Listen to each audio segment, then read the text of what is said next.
All right, guys, just take 1 second here real quick. When you're buying a business, ensuring the financial health of the company is critical. And that's where a quality of earnings partner comes in. Quality of earnings gives you confidence in the financials of the company that you're purchasing. It aims to protect your investment and ensure that you're stepping into a profitable business on day one. Patrick of O'Connell Advisory Group is your dynamic quality of earnings partner. He's here to help you buy the right business on your timeline. Patrick's entire practice is focused on business acquisitions. Your niche is his niche. And over the past decade, Patrick's helped more than 200 buyers like yourself successfully purchase and operate enduring, profitable businesses. In fact, Patrick's helped some listeners of this show. So if you're buying, looking for help with the quality of earnings, financial due diligence, network capital, and more, head to o'connelladvisorygroup.com or just click the link in the show notes. All right. On today's episode, we interviewed Grant Hensel, where we talked about what it's like to go and do a search and go buy a digital marketing agency, right? And some of the things that you need to think about while buying a digital marketing agency. How do you DD the agency? How do you DD the employees, right? What do you think about whenever you look at the contracts and the existing customer list? Because you generally are typically buying a book of business. So Casey, what were some of your takeaways? It really hit me that it does matter to buy a business or buy a business that you have some knowledge about, right? Because Grant had been a startup guy. He had built a company. He had actually had a successful marketing firm that he had sold off. And so they knew very specifically in their thesis what they wanted to do. They didn't know what type of agency it would be, but they really had a very bullet point of this is what we're looking for. And also having that his wife's buy-in, and having that wife's buy-in, and they were focusing together, man, that synergy, man, compounds huge if everybody is focused on the same goal. And so, man, just a great podcast in regards to covering about digital marketing, buying a bolt-on. It was just some deep stuff that I really enjoy because digital marketing, you can take it anywhere you go. Agreed. And, something near and dear to my heart. I mean, I know a lot about it. And it's one of the things most companies fail at is doing a good job on the marketing side. And so there's definitely a lot of interesting details to kind of learn from this one if you're looking to buy digital marketing.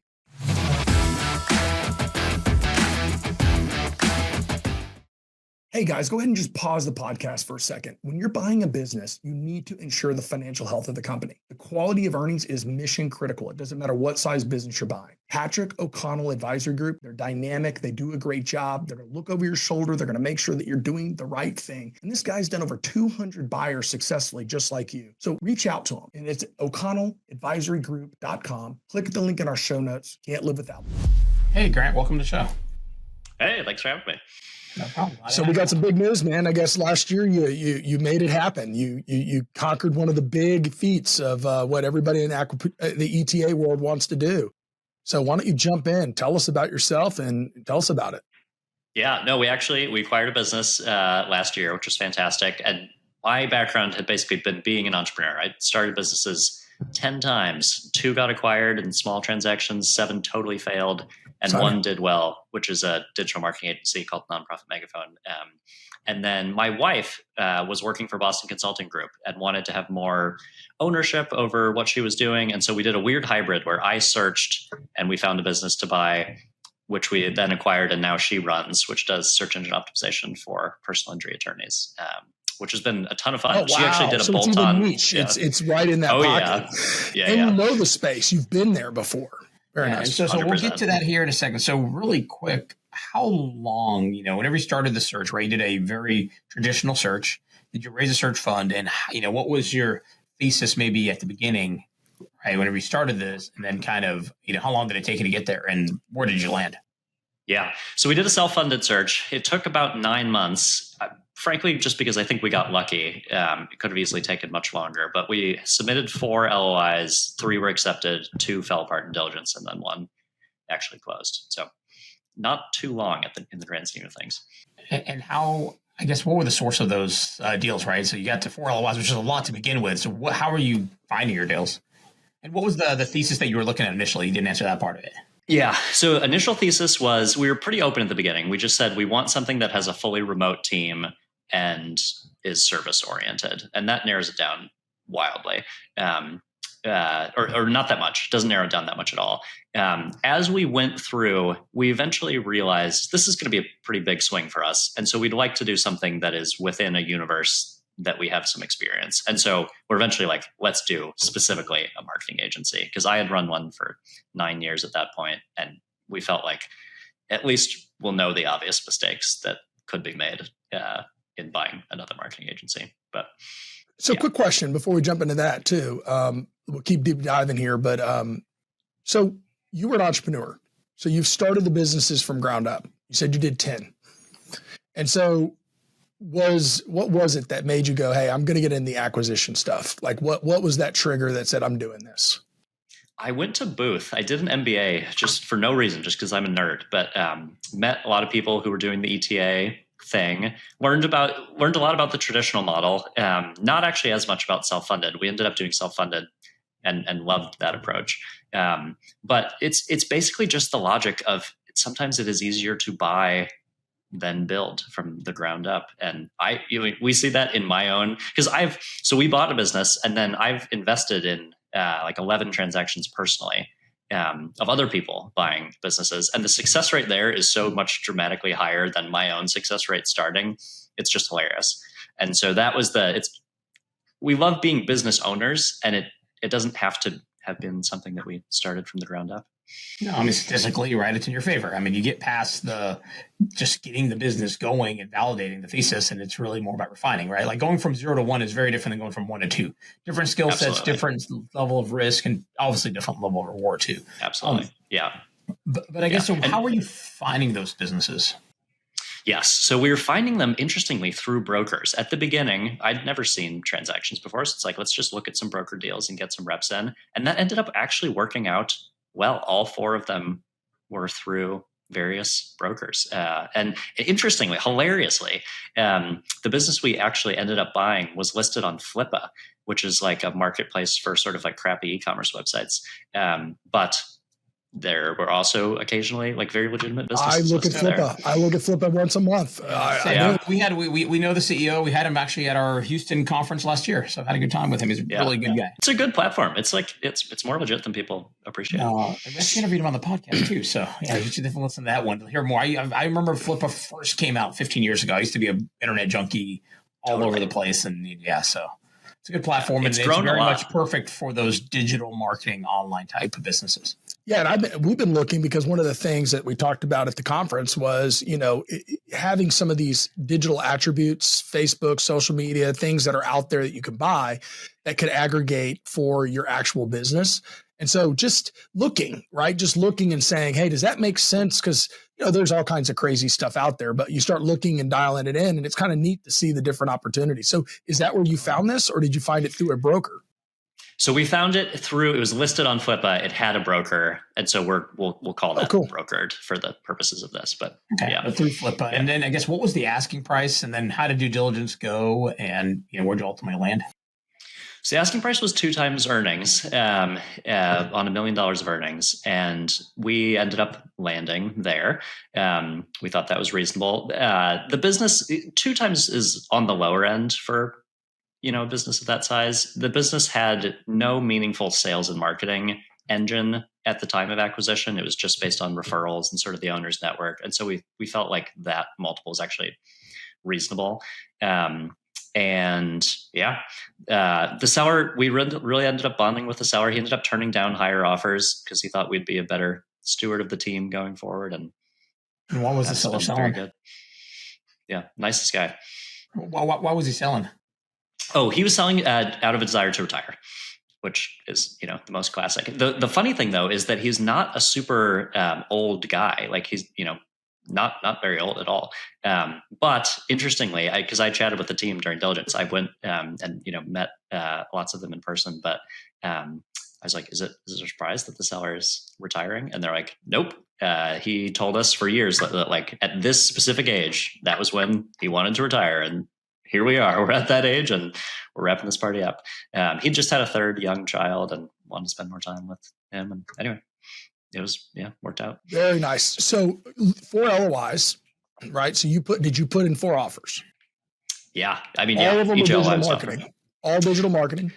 We got more defined over time. So the first one was like it was like online course type stuff. It's sort of like it was basically like a Facebook ad engine connected to a funnel that's offering some sort of digital thing. That one was not accepted, and that was for the best. Like that anyway. That would have been a disaster. One was a online school and a community for people that had a particular hobby. That one ended up falling apart because the books were completely wrong. They had been taking on debt from like Stripe Capital and QuickBooks Capital, like those sort of lenders, and their bookkeeper had actually been marking that as revenue and not as debt. So they thought they were making all this money, and they're actually like losing a lot of money and paying taxes on like fake profitability. It was a disaster. So that didn't happen. And then the third one is a funny story. It is a business that helped people contest unfair negative Google reviews. And something really good happened to the business during due diligence. And they eventually said, like, sorry, guys, we can't sell this to you. It's a gold mine. Like, I'm sorry. Interestingly, we've stayed friends with those folks. Things, that universe is volatile and it evolved. And anyway, Julia ended up actually acquiring them a couple months ago. So like stayed in touch, and a deal actually ended up happening just much later on. So, and then the fourth one was the business we actually bought. And so when you're doing the due diligence, I've never done DD on really a web digital type business. So is the first thing you do, are you doing like a digital asset review, or are you going straight to like a Q of E? Is it a pure financial play? So how do you go through and due diligence something like that to where you felt comfortable? Because your background is this, so you know the industry. Yeah. Marketing agencies are weird because it's really just a team and clients. There's no assets of any kind, like in the physical world. And so the things that matter most are, what does client retention look like? Which for them was quite good. What does your sales and marketing engine look like? For them was essentially non-existent.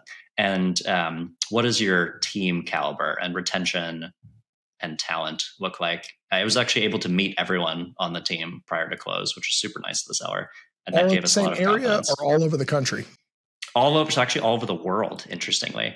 Wow. So a good number of those were roughly 20, something like that. Got it. 22. And you said it was $1 million of profit, and so the revenue is even more than that. And how many different clients was there? And on that same vein, how did you DD the client list, right, and retention? And were there long term? Because you're really buying a book of business, and I guess you're getting the operational piece of it too. That but you're betting on the book of business more than anything else. 100%. Because you already knew how to do the marketing to begin with. You really needed the book of business to be sticky. Yeah. And they were legitimately very good at SEO. Like that's the final component, is like, you actually have to be good.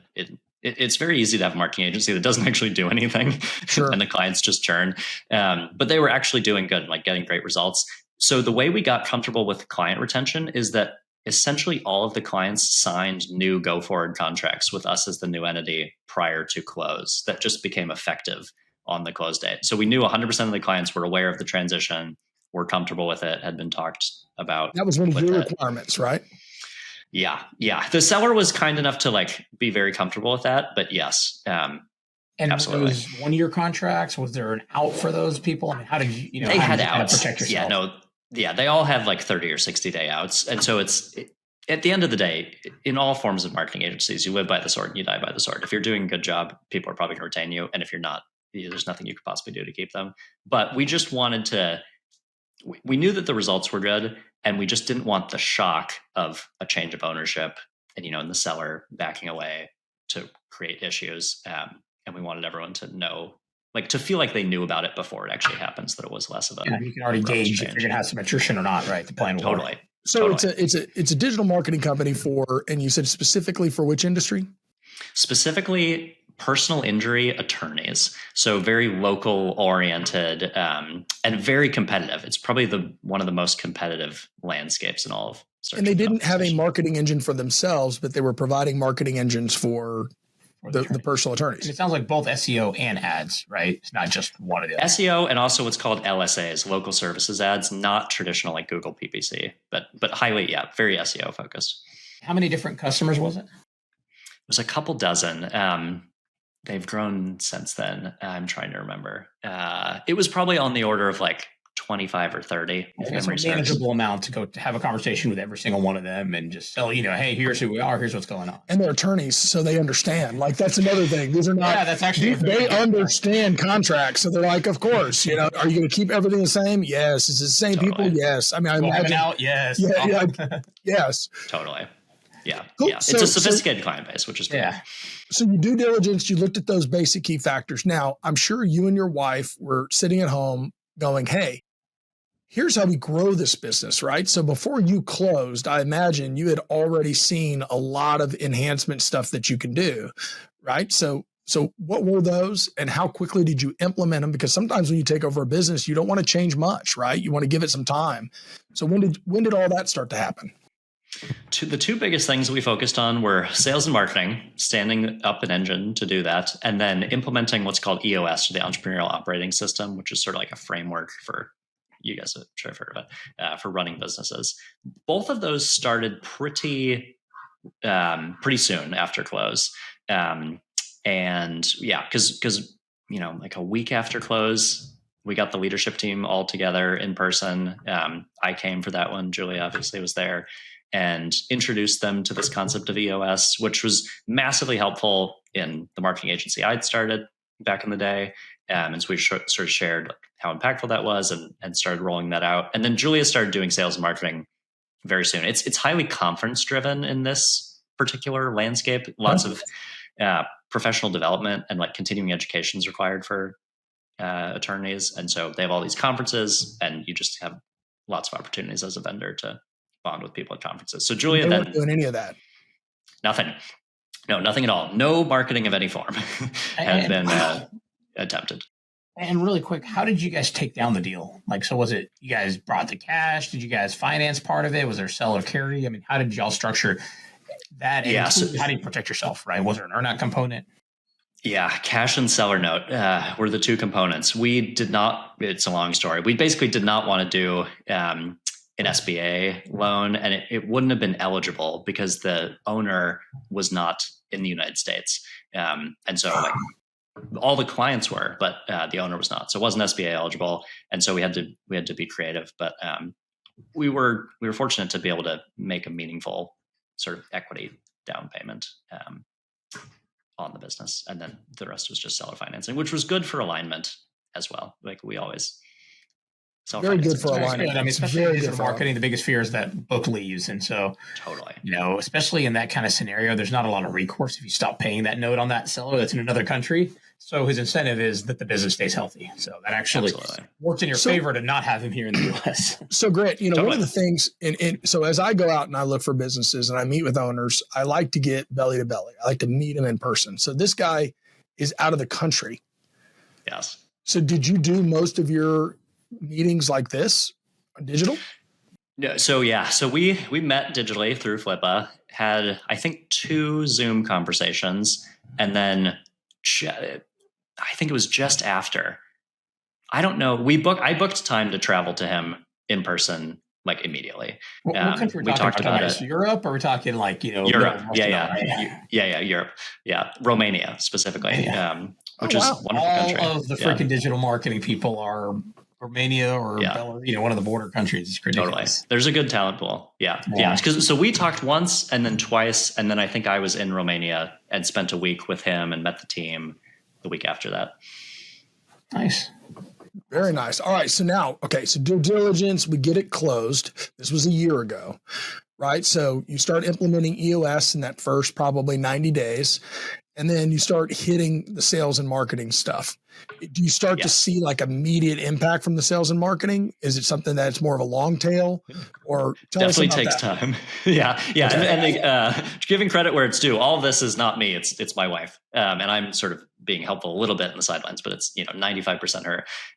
The sales and marketing took meaningful time to figure out, how does this customer buy? What does this customer want to understand before they buy?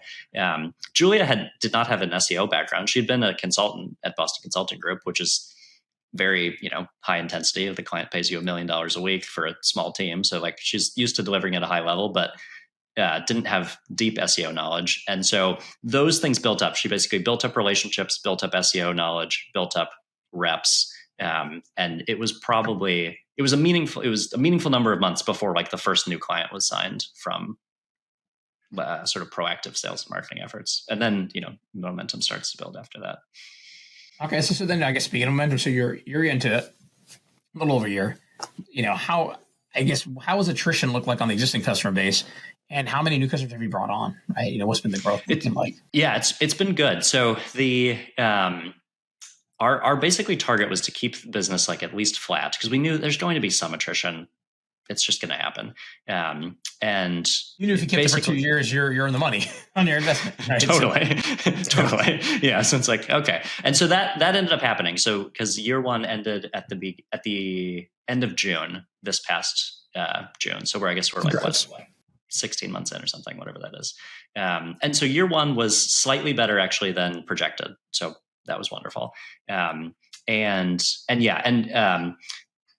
I should know these numbers like offhand. A meaningful number of new clients have been signed. Not like dramatic, but I don't know, probably like 8 or 10, something like that. They tend to be more meaningful client relationships. So you have a little bit of attrition, but you've added clients, and so you're continually staying on that uptick. But 8 and 10 on 25 is still pretty good growth, right? Assuming the attrition wasn't too bad. Totally. Yeah. So even if it's 3 dropped, but 5 8 came on, that's a net of 5. 5 on 25 is, that's a pretty sizable. It's a good growth. % growth right there. Totally. Yeah. Which has been good. And anyway, and some of the older clients were at very advantageous pricing to the client. And so it's been good to have sort of more market rate pricing coming. Yeah. So I imagine there's upsales in your business too, right? I would imagine that you could say, hey, this is what you were getting at this service. And guess what? We're adding all these other services. We're keeping you here and we're going to add these. Is that part of is that part of the plan? Is that what y'all are doing? Certainly. So yeah, SEO is interesting because it's like building an asset. You're building the credibility and authority of your website. And so, it depends, different cities, because it's very geography oriented. If you are a personal injury attorney trying to be competitive in Boston, all the people on the first page of Google are probably spending like $20,000 to $100,000 a month, $20,000 to $50,000 a month on that. Whereas if you're trying to rank for, like a smaller local town or whatever, maybe it's $3,000 a month. And so that is always a conversation with clients of what geographies do you want to be competitive in, and where does it make sense to potentially invest, and where are like underappreciated geographies where it's actually going to be pretty cost effective. And the interesting thing too on the upsell front is that the review contesting company that we were in diligence with over a year ago now, actually ended up getting acquired also. So they did a little bolt-on acquisition and have now added that. It's called RepSpurt. And that has been great because a lot of those clients are also personal injury attorneys, just sort of randomly, or attorneys of various types. And so that's been a great entry point to say like, okay, we've helped you with your, unfair review contesting. Would you like us to help you more holistically with your SEO and digital presence more broadly? Cool. So you've built a partnership there with that group. Yeah. Through acquiring them, which has been great. So y'all did buy them. Yeah, So okay, so it came back around. Yeah. You said I wasn't clear. I was like, maybe you did buy them. Yeah. So you've made your bolt-on acquisition was the review company that came back around. Exactly. Yeah. Phenomenal. Yeah. Okay, so that's a whole nother business that you've gotten into. Absolutely, which has been great. It's such a perfect match. Yeah. And for the listeners, right, what kind of contract dollars are we talking about? Like, what is an actual fee? Because I know a lot about digital marketing, but I think most listeners, maybe even Casey, don't know a lot, right? So explain maybe what is the actual business model. You've explained the service, but maybe you could explain the business model itself. Yeah. It's almost always a monthly retainer. And sometimes it involves a redo of the website. Like if a new client signs on and they have a website that was built in 2015, probably a new website, refreshed website is needed. And that is typically it depends. It can be like, $10,000 to $100,000, depending on how intense you're looking. And then there's a monthly recurring component, which is for ongoing SEO activities, which is content, link building, local, which would be like Google business profile optimization and review management and all those components. And then just like broader SEO strategy and technical implementation of like schema markup and optimization for AI and all the million things. And that is a retainer that's, $4,000 a month to $50,000 a month if you're trying to be number one for car accident attorney in, Boston or something like that. Got it. And then spend is on top of that, obviously, right? So that's y'all's fee. Well, so it's just SEO. This is SEO. So there's no media spend. There's no someone else would do, if someone was doing paid ads like PPC, that would be another partner because Julia's company just does the SEO side. Oh, you guys don't do any of the ad spend. Okay, I thought you guys had both. I got it. I mean, LSA is easy a little bit expansion and upsell right there. Yeah. He's waiting for that's his new bolt. That's his next bolt-on, right? Yeah. We'll see. Yeah, it's a tough game. Yeah. Well, then for the SEO side, right? How do you protect against the default of people asking, like, how do I verify you're doing anything for me, right? Because SEO takes time. And so how do you quantify it? Especially, you called it a retainer. I call it a monthly fee. Or are you somehow quantifying that, hey, we dip into the retainer and here's how we dip into it, right? For every article, every this or that, here's how we deduct from that. Yeah. Monthly fee is a much easier way to talk about it. Because it's monthly. So then how do you quantify that you guys gave value for that for people? Yeah. So the whole point, the SEO is weird because, to your point, you have to explain and build trust with the client in the strategy, and that it actually makes sense, and that you're actually doing those things, and that if you do both of those things together, like, results should follow, and you should see an increase in rankings, and therefore an increase in signed cases is the North Star for all of Julie's clients. Like, we want to sign cases. And so it's basically just massive transparency. You have to be extremely transparent in the sales process of, this is the roadmap that we'd recommend. These are the specific activities. We're going to have calls every month, and we're going to go over everything so you can see, like, this is what we were supposed to do, and here it is, and now it's done. Like, you'll notice that this page used to be different, and now here it is. You'll notice that these pages from another person's site are now linking to yours, and that didn't used to happen. And there's typically, it depends on how competitive the market is, but typically in sort of the first 3 to 6 months, you're building momentum. And then you should start seeing, like, Julia was chatting with a client yesterday who I think signed on 6 months ago. And they used to get like one signed case every other month kind of a deal from organic search. So call it like 6 a year. And then they've probably gotten like 5 or 6 in the past 3 months, which is, and these are pretty meaningful. It's like, there's like real dollars associated with that. Yeah, they make pretty good money on a good injury case, right? For sure. Yeah. So it's like, that's, and they're just thrilled beyond belief, because that is massive ROI at the 6 month mark, and everyone's super happy. And that's the goal, is that you got to build the trust, deliver the work, and then demonstrate that the results are actually happening. And then on the Google review side, so how does that business work? What does that look like? So that opens you up to all different types of people, right? It does. Yeah. And it's the simplest business model in the world, because customers say, hi, this review, it's every business owner you talk to has crazy stories about, like, a competitor left a review pretending to be a customer, or like, this person, or injury attorneys get it a lot. People will review and say, this person wouldn't accept my case, and like, I'm so mad, that's so unprofessional. Which, one, that's an injury attorney being responsible. If they're like, you don't have a case here, I'm not going to waste your time with it. And two, it's against Google's rules. You cannot leave a review as a non-customer. So like, that's invalid. And so people will come to RepSpurt and say, this review, not legitimate. Can you please contest it? They say, absolutely. It's like $685 only if we get it down. And if we don't get it down, our work is free. So sorry, didn't work out. And so it's very straightforward. Got it. And so on that business, you know how to basically get to communicate with Google to basically get that removed. Totally. Yeah. Almost like a credit repair, but it's a credit repair for Google reviews. Exactly. 100%. Yeah. Cool. Awesome. I like it. What's next? Yeah. What's next? Yeah, we'll see. Julia's, so for anyone who may be listening, who owns a legal-focused SEO agency, Julia is in the market for bolt-on acquisitions. So thrilled to have conversations like that, if helpful. I love this stuff. And so, and now, like, the way I'm spending a lot of my time is investing in other transactions like this. We've raised a little fund called Entrepreneurial Capital, and excited to be supporting other people like Julia pursuing this ETA path. All right. So it sounds like you're focused on just being essentially a fund that's investing in other people. So in addition to people with, personal injury related businesses, anyone that's got, an ETA that's looking for funding could maybe reach out to you and see if there's a fit. 100%. Yeah. We've raised like $11.5 million to focus on specifically entrepreneurship through acquisition transactions. So happy to be helpful to anyone we can be. That's outstanding, man. Well, look, Grant, fantastic. We're going to go into the other part of the business, learn a little bit more about you. So this is where we ask our guests on a rocket round 3 big questions. All right. So what do you like to do in your free time? We love traveling. and have been able to go to lots of fun places. I went to Thailand last year and Japan. And anyway, just lots of stuff like that. Cannot get enough of interesting travel.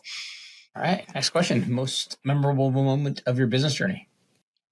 Yeah, most memorable moment is in Nonprofit Megaphone, the digital marketing agency. We had our core business is helping people with the Google Ad Grant, helping nonprofits with the Google Ad Grant. We had a period for a couple of years where we helped nonprofits raise money on Facebook through what's called Facebook Challenges. And that was awesome. And we helped organizations raise like $66 million over a couple of years. And then the Facebook platform kind of changed, and we basically couldn't do it effectively anymore. And we had to lay people off for the first and last time since. And it was just awful. And so that is my most memorable moment in business, is going through the pain and suffering of that, and then emerging on the other side and realizing, like, because it's sort of my worst fear in life of like letting people down in that way. And it was interesting coming out of it on the other side and realizing I'm still alive, they're still alive. Like, it's okay. But learned a lot from that process. And it's the nature of business. It is, right? We've got to take care of the business as much as we want to take care of people first. You know, the business has to survive. Otherwise, you can't help anybody. Totally. Yeah, very nice. All right, your last question. What is your favorite tool or resource?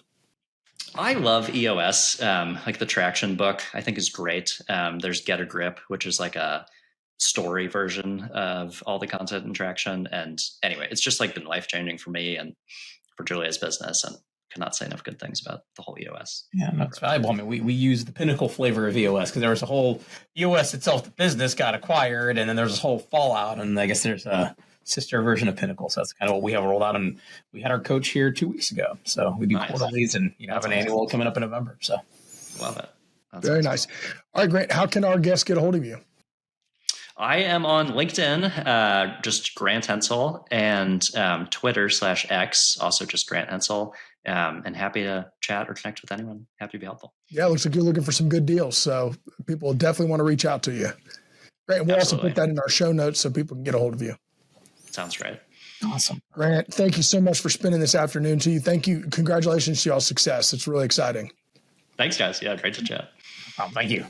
Thank you for listening to the M&A Launchpad Podcast. If you've enjoyed today's podcast and would like to support us, please leave us a rating and a review after you listen. I'm Casey Minshew, and I look forward to talking with you next week.